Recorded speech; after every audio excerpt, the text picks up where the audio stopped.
Vamos a resolver el problema 7 del seminario 9. Lo leemos. Se agrega glicerol, sustancia no volátil y no disociable, a alcohol metílico. Para el alcohol metílico, la presión de vapor es desigual a 160 torr a 30 grados centígrados.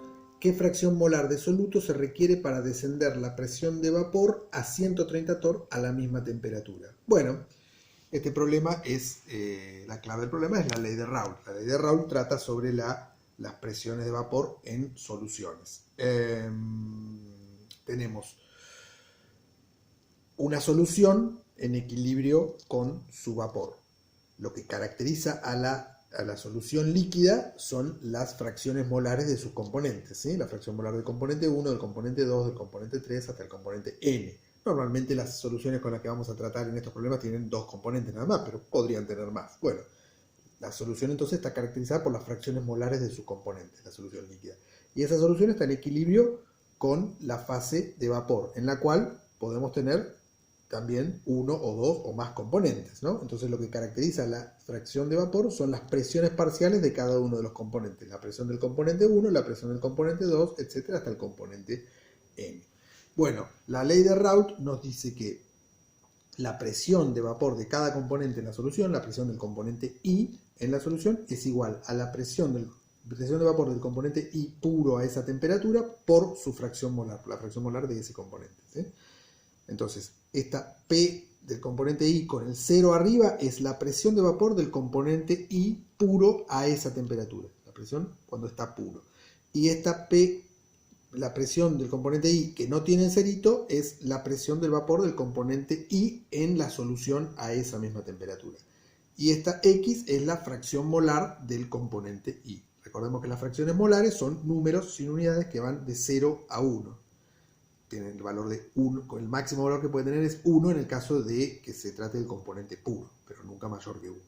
En una solución siempre va a ser menor que 1. Por lo tanto, como la presión de vapor del componente en la solución es igual a la presión del vapor del componente puro multiplicada por un número que es menor que 1, entonces resulta que la presión de vapor de ese componente en la solución va a ser siempre menor que la presión de vapor cuando se encuentra puro.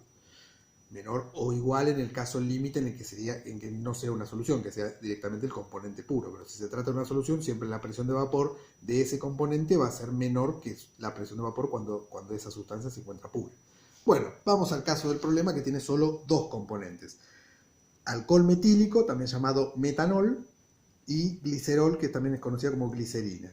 Nos dice que el glicerol o glicerina es un soluto no volátil. No volátil significa que su presión de vapor cuando se encuentra puro es 0. Y cuando en la solución también va a ser 0. O sea, la glicerina no aporta presión de vapor. O sea, la glicerina o glicerol va a estar en la fase líquida, pero en la fase de vapor no va a haber vapor de glicerol porque tiene una presión de vapor nula o despreciable. Entonces, la fase líquida va a estar caracterizada por las dos fracciones molares del metanol y de glicerol, cuya suma, como sabemos, la suma de las fracciones molares de todos los componentes es 1. Y la fase de vapor va a tener únicamente metanol, porque el glicerol no es volátil. Es decir, que la presión del metanol va a ser en este caso la presión total porque es el único componente de la fase de vapor. Y bueno, para resolver el problema, vamos a la ley de Raoult. La presión del metanol en la solución, metanol o alcohol metílico es lo mismo, es igual a la presión de vapor del metanol puro a esa temperatura por la fracción molar del metanol. Recordando que la suma de las fracciones molares es igual a 1, podemos escribir esto así. La presión de vapor del metanol en la solución es igual a la presión de vapor del metanol puro a esa temperatura por 1 menos la fracción molar de glicerina. O sea, la fracción molar del metanol la escribimos como 1 menos la fracción molar del glicerol. Y bueno, y de acá despejamos la fracción molar de glicerol. Pasamos la presión de vapor del metanol puro dividiendo y luego hacemos este pasaje de términos y nos queda que la fracción molar del glicerol o glicerina es 1 menos la presión de vapor del metanol en la solución dividido la presión de vapor del metanol puro.